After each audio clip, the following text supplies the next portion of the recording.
Hello, I'm Kyriana and welcome to this video. Today I'm going to be talking about one of my favorite childhood books growing up, which is The Phantom Tollbooth by Norton Juster.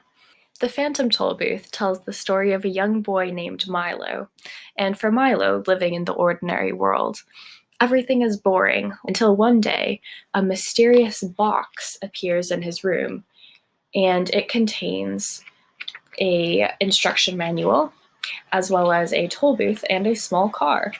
So Milo sets this up and ends up traveling through the toll booth and into this new land beyond expectations.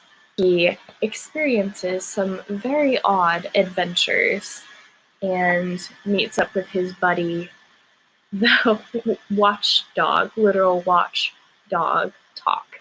It's all about wordplay and making words literal. A few fun facts about the Phantom Tollbooth.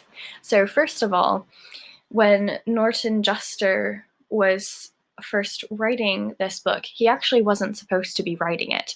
He had received this amazing grant for a children's book about cities, and he just had a creative block and could not keep writing, could not finish that project. So instead, this was his creative break, and it turned out to be much more successful and even more powerful than the previous children's book, which I think is really helpful for us to remember sometimes, that even if a project is not going really well, sometimes you just need to take a break and work on something else for a change.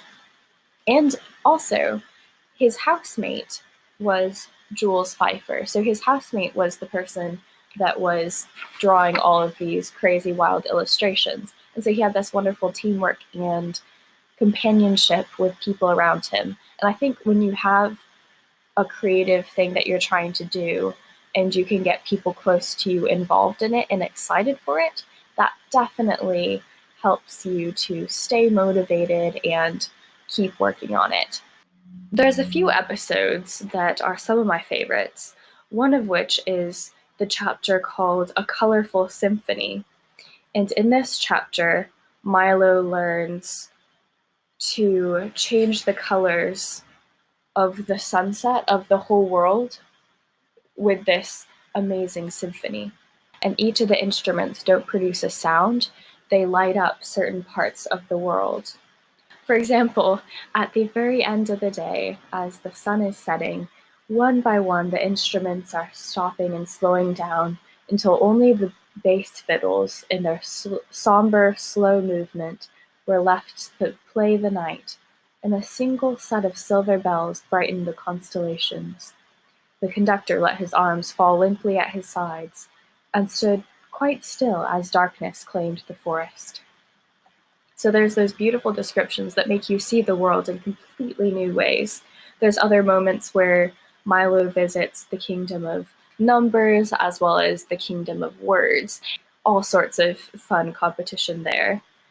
He also visits a silent valley where sounds are used as weapons and where any action that you make produces tangible sounds. So if you're clapping, suddenly sheets of paper start falling from the sky.